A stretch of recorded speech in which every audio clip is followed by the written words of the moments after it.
Hello hello guys, welcome back to our YouTube channel. तो आज हम डिस्कस करने जा रहे हैं ओपनिंग के बारे में, यानी कि कुछ स्फिंक्टर जो है वो जानते हैं। ठीक है, तो स्फिंक्टर क्या क्या होते हैं वो देखते हैं। पहले देखो लीवर, देखो ये क्या है, लीवर है। ये क्या है, लीवर है। एक सेकंड, ये क्या है, लीवर है। लीवर से दो दो लीवर में दो लोब होता है। अगर मान दिया लीवर है तो लीवर में दो लोब होगा, एक राइट लोब होगा, एक लेफ्ट लोब होगा। तो राइट लोब से जो डक्ट खुलेगा उसको राइट हेपाटिक डक्ट बोलेंगे, और जो लेफ्ट से खुलेगा उसको लेफ्ट हेपाटिक डक्ट बोलेंगे। Right hepatic duct and left hepatic duct मिलेगा तो उसको कॉमन हेपाटिक डक्ट बोलेंगे। क्या बोलेंगे? कॉमन हेपाटिक डक्ट बोलेंगे। उसके बाद क्या होता है, यहाँ से क्या लीवर से क्या रिलीज होता है, सेक्रेट होता है, बाइल होता है। ये बाइल क्या होता है, गोल ब्लाडर में आके जमा होता है। क्या होता है? गोल ब्लाडर में आके जमा होता है। ठीक है, तो गोल ब्लाडर का जो डक्ट होता है उसको सिस्टिक डक्ट बोलेंगे। गोल ब्लाडर का जो डक्ट होगा उसको सिस्टिक डक्ट बोलेंगे। ये वाला गोल ब्लाडर का जो डक्ट होता है उसको सिस्टिक डक्ट बोलेंगे। ठीक है, उसके बाद क्या होगा, यहाँ से जो है टाइम टू टाइम जो है बाइल का सेक्रेशन होगा। तो यहाँ पे एक स्फिंक्टर होता है जिसका नाम है स्फिंक्टर ऑफ बॉयडेन। इसका नाम क्या है? Sphincter of Boyden. ये कहाँ पे होता है? गोल ब्लाडर के पास होता है, स्फिंक्टर ऑफ बॉयडेन होता है। क्या होता है? स्फिंक्टर ऑफ बॉयडेन होता है। उसके बाद पेनक्रियाज होता है। क्या होता है? पेनक्रियाज से एक डक्ट निकलता है जो क्या होता है, कॉमन बाइल डक्ट से मिल जाता है। क्या होता है? पेनक्रियाज से एक डक्ट निकलता है जो कॉमन बाइल डक्ट से मिलता है, तो उसका नाम हो जाता है हेपाटो पेनक्रियाटिक डक्ट। क्या बोलेंगे? Hepatopancreatic duct. यानी कि हेपाटो पेनक्रियाटिक डक्ट मतलब क्या हुआ कि common bile duct plus pancreatic duct मिल जाए तो उसको बोलते हैं हेपेटो पेनक्रियाटिक डक्ट बोलते हैं। और ये ड्यूडेनम में जहाँ आके खुलता है वहाँ पे एक स्फिंक्टर होता है जो गाइड करता है ओपनिंग को, उसको स्फिंक्टर ऑफ वुडी बोलते हैं। उसको क्या बोलते हैं? स्फिंक्टर ऑफ वुडी बोलते हैं। इतना ही पॉइंट हमें इन्फॉर्मेशन याद रखना है, बाकी सब में नहीं भी रखेंगे तो चलेगा। ठीक है, ये लिखा वार्सन डक्ट या मेन पेनक्रियाटिक। जैसे मेन पेनक्रियाज का जो डक्ट होता है ना, इसको बोलते हैं वार्सन डक्ट या मेन पेनक्रियाटिक डक्ट बोलते हैं। कुछ डक्ट ऐसे होते हैं जो डायरेक्ट पेनक्रियाज से जो है ड्यूडेनम में खुलते हैं, उसको एसेसरी पेनक्रियाटिक डक्ट बोलते हैं। ठीक है, एसेसरी पेनक्रियाटिक डक्ट बोलते हैं। यहाँ तक समझ गए? चलिए आगे देखते हैं। ग्लोटिस क्या होता है? ये ओपनिंग ऑफ ट्रेकिया को ग्लोटिस बोलते हैं। देखो यहाँ पे फेरिंग्स था, यहाँ पे क्या ट्रेकिया ओपन हो रहा था, यहाँ पे ओसोफेगस ओपन हो रहा था। क्या होता था? यहाँ पे ट्रेकिया ओपन हो रहा था और यहाँ पे क्या ओसोफेगस ओपन हो रहा था। तो इसके जो ओपनिंग था ट्रेकिया के ओपनिंग को क्या बोलते थे? ग्लोटिस बोलेंगे। और इसमें एक फ्लैप कार्टिलेजिनस ये होता था, कार्टिलेजिनस फ्लैप होता था जो इसको कवर करता है। क्या करता है? कवर करता है। ठीक, ये क्या है तो वो बोलते इसको इपीग्लोटिस बोलते थे। क्या बोलते थे? इपीग्लोटिस। क्या बोलते थे? इपीग्लोटिस बोलते थे। क्या बोलते थे? इपीग्लोटिस। यानी कि इपीग्लोटिस क्या है? Flap that prevent the entry of food into the wind pipe. यानी कि एक तरह से ये क्या ढक्कन है जो क्या करता है, फूड के एंट्री को रोकता है। कहाँ पर? ट्रेकिया में, या बोल सकते हैं विंड पाइप में, या हम बोल सकते हैं लैरिंग्स में। उसके बाद गैस्ट्रो ओसोफेजियल स्फिंक्टर क्या होता है? गैस्ट्रो ओसोफेजियल स्फिंक्टर जो जिसको बोलते हैं कार्डियक स्फिंक्टर, यानी कि ये गाइड करता ओपनिंग है। यानी कि ओसोफेगस जो स्टोमक है, आइसोफेगस जो स्टोमक में गाइड, स्टोमक में जो क्या होता है, स्टोमक में जो खुलता है तो वहाँ पे एक स्फिंक्टर होता है जो भूत को पीछे न धकेल दे। उस स्फिंक्टर को बोलते हैं गैस्ट्रो ओइसोफेजियल स्फिंक्टर। कैसे होगा देख लेते हैं थोड़ा सा। ये मान लेते क्या है, ओइसोफेगस है। ये क्या है? स्टोमक है, स्टोमक है। ठीक है, तो यहाँ पे जो है ओइसोफेगस से स्टोमक में खुलेगा तो यहाँ पे गाइड करेगा एंट्री को। यहाँ पे एक ये होता है डक्ट, ये स्फिंक्टर होता है जिसका नाम है गैस्ट्रो ओइसोफेजियल स्फिंक्टर, या इसको बोल सकते हैं क्या, कार्डियक स्फिंक्टर। ठीक है, और यहाँ पे एक स्फिंक्टर होता है जिसको पाइलोरिक स्फिंक्टर बोलते हैं। क्या बोलते हैं? Pyloric sphincter. तो पाइलोरिक स्फिंक्टर कहाँ पे खुलता है? इसमें, या क्या बोलता है इसको, ड्यूडेनम में खुलता है। स्मॉल इंटेस्टाइन के सबसे पहला पार्ट का नाम है ड्यूडेनम। तो ड्यूडेनम में कौन खुलता है? तो खुलता है स्टोमक। स्टोमक जो ड्यूडेनम में खुलता है तो वहाँ पे एक स्फिंक्टर होता है जिसका नाम है पाइलोरिक स्फिंक्टर। पाइलोरिक स्फिंक्टर नाम क्यों है? क्योंकि ये पाइलोरिक पार्ट में होता है, ये कार्डियक पार्ट में होता है, ये फंडस पार्ट है। ये यानी कि स्टोमक में 4 पार्ट पड़े थे, cardiac, fundus, body and pyloric. ठीक है, तो आप, हमें लगता है आप समझ गए होंगे कि पाइलोरिक स्फिंक्टर क्या होगा। इसको ये ओपनिंग ऑफ ये किसको गाइड करेगा? स्टोमक में, स्टोमक से जो है ड्यूडेनम में खुलता है। कौन खुलता है? यानी कहने का मतलब है कि स्टोमक ड्यूडेनम में खुलता है तो वो गाइड करता है स्फिंक्टर ऑफ पाइलोरिक स्फिंक्टर, उसको गाइड करता है। ठीक है, उसका स्फिंक्टर ऑफ वुडी क्या होता है? ये guide the opening hepatopancreatic duct into duodenum. यानी हेपेटोपेनक्रियाटिक डक्ट जो है ड्यूडेनम में खुलता है तो वहाँ पे एक स्फिंक्टर होता है जिसका नाम स्फिंक्टर वुडी। इलियोकाइकल वाल्व क्या होता है? ये होता है जो इलियम, यानी सीकम में जो खुलता है। तो इलियम क्या है, स्मॉल इंटेस्टाइन का पार्ट है। सीकम जो है लार्ज इंटेस्टाइन का पार्ट है। यानी कि स्मॉल इंटेस्टाइन जब लार्ज इंटेस्टाइन में खुलता है तो वहाँ पे भी एक वाल्व होता है जिसको बोलते हैं इलियोकाइकल वाल्व। अब अगला पॉइंट आता है कि डाइजेस्टिव ग्लैंड यानी एसोसिएटेड ग्लैंड जिसको बोलते हैं डाइजेस्टिव ग्लैंड। तो डाइजेस्टिव ग्लैंड में तो ऐसे तो 3 दिया हुआ था, मेरा एक जगह पे क्या दिया, सैलिवरी ग्लैंड दिया हुआ था, लीवर दिया, पैनक्रियास दिया था, लेकिन हमें गैस्ट्रिक ग्लैंड भी पढ़ना पड़ेगा क्योंकि आगे वो दिया हुआ है। ठीक है, आगे दिया हुआ गैस्ट्रिक ग्लैंड, इसलिए हमें पढ़ना पड़ेगा। चलिए, तो सबसे पहले सैलिवरी ग्लैंड जो होता है 3 पेयर होता है। कितना होगा, सैलिवरी ग्लैंड 3 पेयर होगा। इसका लोकेशन क्या होगा, just outside the buccal cavity, buccal cavity से जस्ट आउटसाइड होगा। जैसे मान लेते हैं क्या, ऐसा ऐसा, रुको कहाँ गया, ऐसा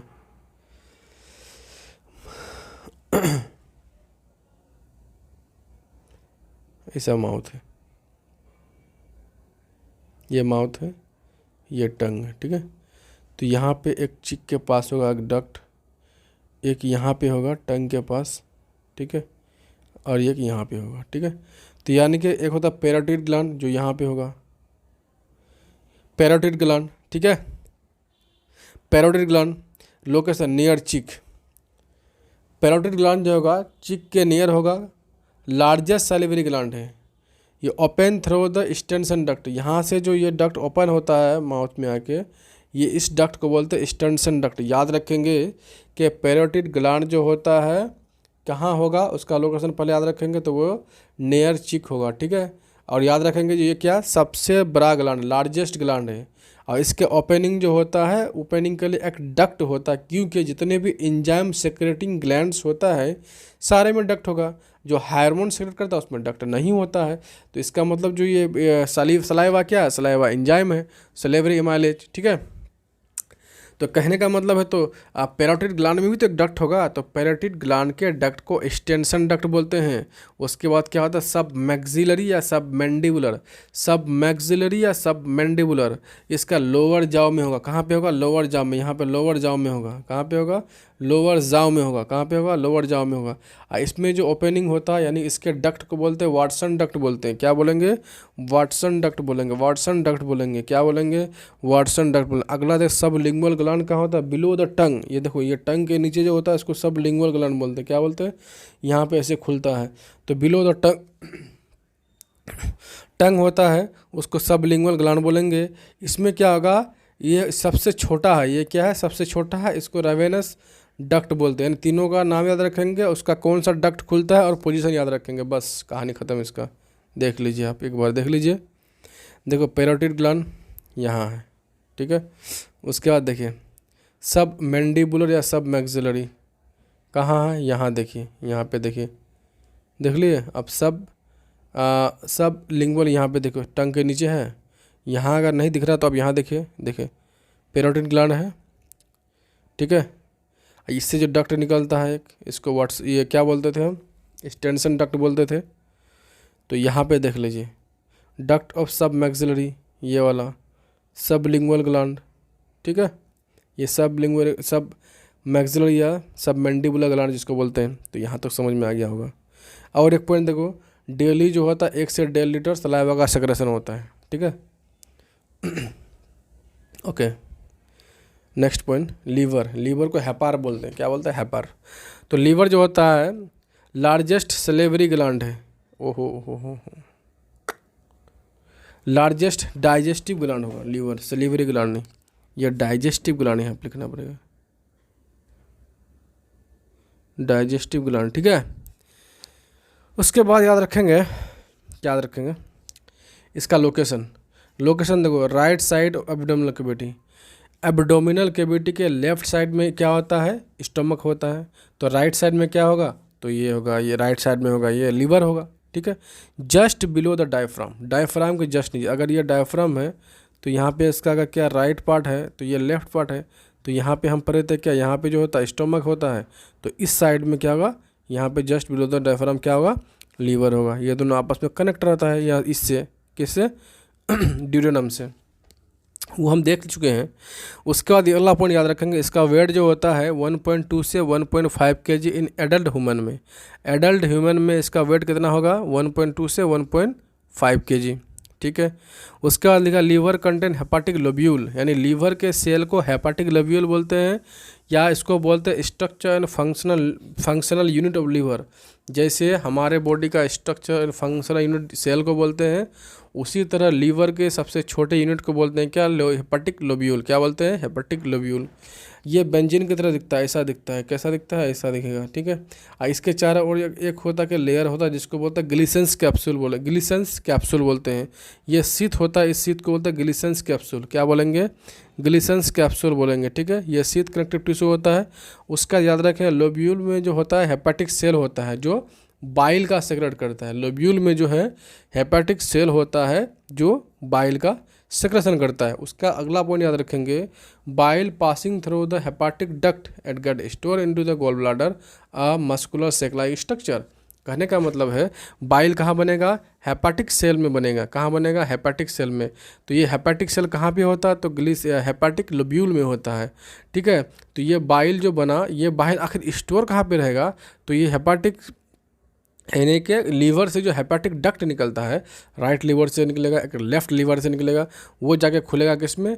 गोल ब्लाडर में। यानी गोल ब्लाडर क्या? एक मस्कुलर ब्लाडर है, मस्कुलर ऑर्गन है। उसमें जाके क्या होता है? बाइल स्टोर होता है। तो याद रखेंगे बाइल कहाँ बनता है? तो लीवर में। स्टोर कहाँ होता है? तो गोल ब्लाडर में। ठीक है। अगला पॉइंट क्या करता है? कॉमन बाइल डक्ट, यानी कि हेपाटिक डक्ट यानी duct from liver and cystic duct duct from gall bladder, यानी जो गोल ब्लाडर से डक्ट आ रहा है और जो हेपाटिक डक्ट आ रहा है, दोनों मिला के जो डक्ट बन रहा है उसको कॉमन बाइल डक्ट बोलेंगे। तीसरा पॉइंट क्या बोलेंगे? हेपाटो पेनक्रियाटिक डक्ट क्या होता है कि common bile duct plus pancreatic duct. Hepato means होता है क्या? लीवर, यानी कि हेपाटो पेनक्रियाटिक डक्ट मतलब हुआ कि कॉमन बाइल डक्ट और पेनक्रियाटिक डक्ट मिल जाएगा तो वो बनाएगा हेपाटो पेनक्रियाटिक डक्ट।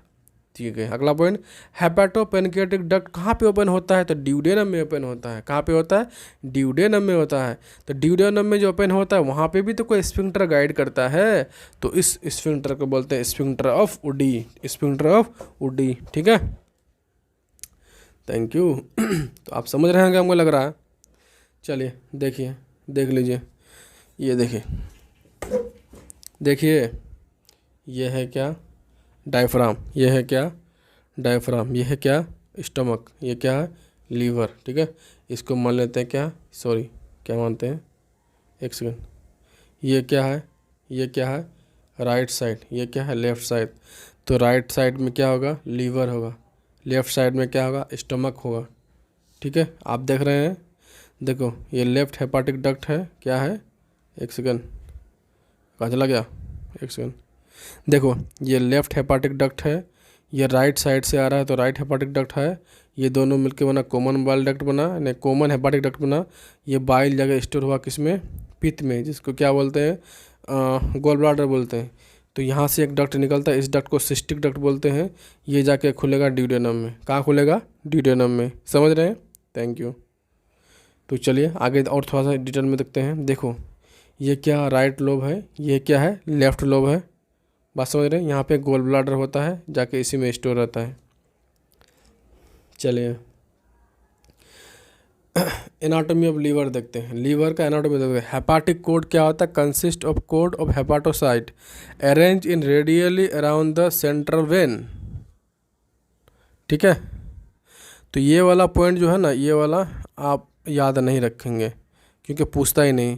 साइनोसॉइडल या साइनोसॉइडल के बोले क्या? It is the space between the hepatic cord, it get pure blood from the hepatic artery and impure blood from the digestive food from the hepatic vein. ये याद ऐसे पढ़ लीजिएगा, ये सब याद रखने का जरूरत नहीं, उतना समझना भी नहीं है। ठीक है, क्योंकि ये पूछेगा ही नहीं।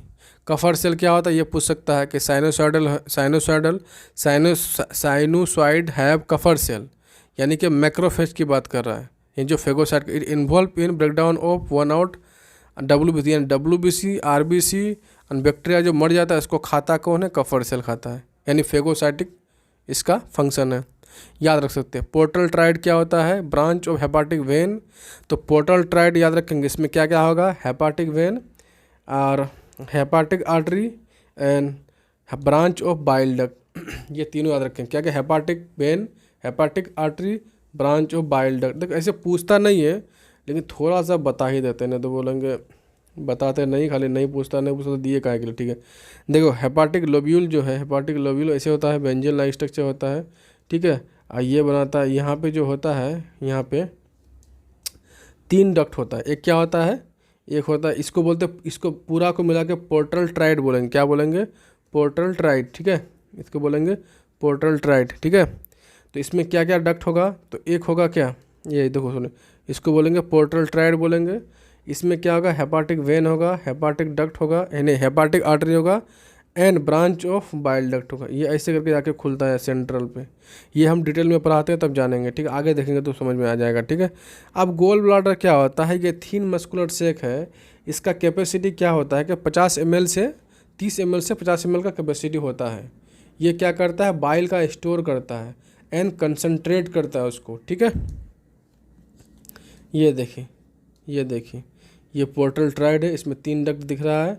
अभी अभी हम बताएं, चले इससे ज़्यादा हमें जानना नहीं है। ठीक है, अब बोलता है कि लीवर का फंक्शन क्या है? ये पहले पूछा जाता था, अभी नहीं पूछा जाएगा। ये लीवर का फंक्शन तो हमें नहीं पढ़ना है, लेकिन फिर भी जब दे दिए हैं तो थोड़ा सा देख लेते हैं, लेकिन इसमें ज़्यादा कंसंट्रेट नहीं करना है। तो क्या है कि ये क्या करता है? ब्लड का सिंथेसिस करता है, स्टोरेज करता है, बाइल फॉर्मेशन करता है, कार्बोहाइड्रेट का मेटाबॉलिज्म करता है, डीएमिनेशन करता है, हीमोपोएसिस करता है, फेगोसाइटोसिस करता है, डिटॉक्सिफिकेशन करता है। तो बोलिएगा सर एक बार चलिए बता ही दीजिए क्या क्या होता है। तो सिंथेसिस ऑफ ब्लड प्रोटीन कैसे? Liver manufacture the anticoagulant heparin, यानी कि लीवर में क्या बनता है? हेपारिन बनता है। ठीक है, एंड प्लाज्मा प्रोटीन लाइक। तो एक क्या होता है? एंटीकोगुलेंट जो लीवर में मैन्युफैक्चर क्या करता है? एंटीकोगुलेंट जो हेपारिन। और प्लाज्मा प्रोटीन, प्लाज्मा प्रोटीन में क्या क्या? जैसे अल्बुमिन हो गया, फाइब्रिनोजन हो गया, प्रोथ्रोम्बिन हो गया, एंजियोटेंसिनोजेन हो गया जो बीपी को कंट्रोल करता है, ब्लड प्रेशर को कंट्रोल करता है। ये कहाँ बनता है? तो लीवर में बनता है। ठीक है, उसके बाद याद रखेंगे स्टोरेज। लीवर स्टोर करता है क्या? ग्लाइकोजन का स्टोर करता है, कॉपर आयन का स्टोर करता है जो फेरिटिन के रूप में, और vitamin B, vitamin A, D, E, B12 इसको स्टोर करता है। चाहे तो याद रख लीजिए। बाइल का formation, liver manufacture bile use for emulsification of absorption of fat, यानी कि बाइल का फॉर्मेशन करता है। इसका यूज कहाँ होता है? Emulsification and absorption of fat में यूज होता है। किसका? बाइल का। कार्बोहाइड्रेट मेटाबॉलिज्म, देखो liver play important role in carbohydrate metabolism like glycogenesis. Glycogenesis क्या होता है? Formation of glycogen from glucose, यानी ग्लूकोज से अगर ग्लाइकोजन का फॉर्मेशन होता है उसको ग्लाइकोजेनेसिस बोलते हैं। अगला क्या दूसरा पॉइंट है कि ग्लाइकोजीनोलाइसिस। ग्लाइकोजीनोलाइसिस, तो ग्लाइकोजीनोलाइसिस क्या होगा? तो ग्लाइकोजीनोलाइसिस है जब उसका उल्टा, ग्लाइकोजेनेसिस का उल्टा, कि ग्लूकोज का फॉर्मेशन अगर ग्लाइकोजेन से होता तो ग्लाइकोजीनोलाइसिस। ठीक है, एन है ग्लूकोनियोजेनेसिस। ग्लूकोनियोजेनेसिस सबसे अलग, न्यू बनना, इसका मतलब ग्लूकोज जो बनता है नॉन कार्बोहाइड्रेट से बनता है, जैसे फैटी एसिड से, प्रोटीन से। अगर फॉर्मेशन ऑफ ग्लूकोज अगर नॉन कार्बोहाइड्रेट से होता है, जैसे कि फैटी एसिड से होता है, प्रोटीन से होता है, तो उसको ग्लूकोनियोजेनेसिस बोलते हैं। अगला पर deamination. Liver brings about deamination. क्या deamination? Removal of amino group, यानी कि एमिनो ग्रुप को वो रिमूव करता है, यानी एमिनो एसिड को चेंज कर जाता है। ठीक है, यानी अमोनिया को चेंज करता है यूरिया में बाई ऑर्निथिन साइकिल में। यहाँ तक समझ में आ गया? ठीक है, अगला है हेमोपोएसिस। हेमोपोएसिस क्या होता है? लीवर प्रोड्यूस आरबीसी इन फ्यूटस, यानी फ्यूटस में आरबीसी कहाँ बनता है? यानी बच्चे में बहुत छोटा जो होता है सबसे पहले इनिशियल स्टेज में, तो वो उसका जो आरबीसी बनता है लीवर में बनता है। अच्छा, फिगोसाइटोसिस क्या करता है? कफर सेल होता है इसमें जो इनगल्फ करता है पैथोजन को, माइक्रो ऑर्गेनिज्म को, डेड सेल को एंड फॉरेन सेल को। ठीक है, किसको इनगल्फ करता है? पैथोजन को, माइक्रो ऑर्गेनिज्म को, पैथोजेनिक माइक्रो ऑर्गेनिज्म को करता है, डेड सेल को जैसे आरबीसी हो गया, डब्ल्यूबीसी हो गया, एंड फॉरेन मैटर को, इसको खा जाता है। और डिटॉक्सिफिकेशन की बात कर रहा है, liver convert toxic substance into harmless substance as a harmful precious acid. ठीक है, चलिए इतना तो आ गया, इतना आ गया आपको। ठीक है, अगला है the pancreas is an organ which serves two main purpose. इसका क्या पर्पस होता है? प्रोडक्शन ऑफ हार्मोन, यानी कि हार्मोन बनाता है। क्या करता है पेनक्रियाज? हार्मोन बनाता है। हार्मोन बनाता है। क्या बनाता है? हार्मोन बनाता है। And that regulate the blood glucose level, और ये ब्लड ग्लूकोज लेवल को रेगुलेट करता है। And to produce the secrete digestive enzyme and sodium bicarbonate. देखो याद रखेंगे क्या कि लोकेशन क्या होता है कि सी शेप जो ड्यूडेनम होता है उसी के बीच में हो। ऐसा अगर ड्यूडेनम है ना, ये ड्यूडेनम, तो इसी के बीच में पेनक्रियाज होता है। क्या होता है? इसी के बीच में पेनक्रियाज होता है। पेनक्रियाज को हम बोलते हैं कंपाउंड या मिक्स या हेटेरोक्राइन ग्लैंड। पेनक्रियाज को कंपाउंड, मिक्स या हेटेरोक्राइन बोलता है। क्यों? क्योंकि इसमें एंडोक्राइन भी पोर्शन होता है और एक्सोक्राइन पोर्शन भी होता है। इंडोक्राइन पोर्शन क्या होता है? इंडोक्राइन ग्लैंड उसको बोलते हैं जो हार्मोन का सेक्रेशन करता है, और इसमें डक्ट नहीं होता है, उसको क्या बोलते हैं? इंडोक्राइन बोलते हैं। ठीक है। और एक्सोक्राइन ग्लैंड किसको बोलते हैं? जो हार्मोन का नहीं, वो इंजाइम का सेक्रेशन करता है। किसका? इंजाइम का सेक्रेशन करता है। यानी कहने का मतलब ये है कि यहाँ पे जो है एक्सोक्राइन पोर्शन, यानी कि लीवर जो है डाइजेस्टिव इंजाइम है, डाइजेस्टिव ग्लैंड है, इसका मतलब वो डाइजेस्टिव इंजाइम का सेक्रेशन करेगा। तो यानी कि पेनक्रियाज को जो है हम कंपाउंड ग्लैंड या मिक्स ग्लैंड या हेटेरोक्राइन ग्लैंड बोले। क्यों बोले? क्योंकि इसमें हार्मोन का और इंजाइम का दोनों का सेक्रेशन हो रहा है। जो हार्मोन का सेक्रेशन करता है उसको इंडोक्राइन बोलते हैं, जो इंजाइम का करता है उसको क्या? एक्सोक्राइन बोलते हैं। अब जानेंगे कि कौन सा हार्मोन का सेक्रेशन करता है। बहुत इंपॉर्टेंट पॉइंट है, मार दो वीवीआई इसमें। वीवीआई मारो। इंडोक्राइन पोर्शन जो होता है इंसुलिन और ग्लूकागोन का सेक्रेशन करता है। किसका? इंसुलिन हार्मोन और ग्लूकागोन का सेक्रेशन करता है। और एक्सोक्राइन पार्ट जो होता है ये पेनक्रियाटिक जूस का सेक्रेशन करता है। जैसे क्या बोलता है? कंटेनिंग इंजाइम, उसमें पेनक्रियाटिक जूस का सेक्रेशन करता है और उस जूस में इंजाइम होता है। पेनक्रियाटिक जूस जो अल्कलाइन नेचर का होता है। कैसा होता है? अल्कलाइन नेचर का होता है। अल्कलाइन नेचर का होता है। तो इसी तरह से पेनक्रियाज देख लीजिए, थोड़ा ड्यूडेनम देख लीजिए। ये क्या है? ड्यूडेनम है। ये पेनक्रियाज है। देखो, duct from liver, gall bladder, duct from gall bladder जिसको सिस्टिक डक्ट बोलते हैं। कॉमन बाइल डक्ट ये हो गया, ये वाला कॉमन बाइल डक्ट हो गया, और कॉमन हेपाटिक डक्ट दोनों मिलके जो बना है। ठीक है। पेनक्रियाटिक डक्ट ये वाला। चलिए।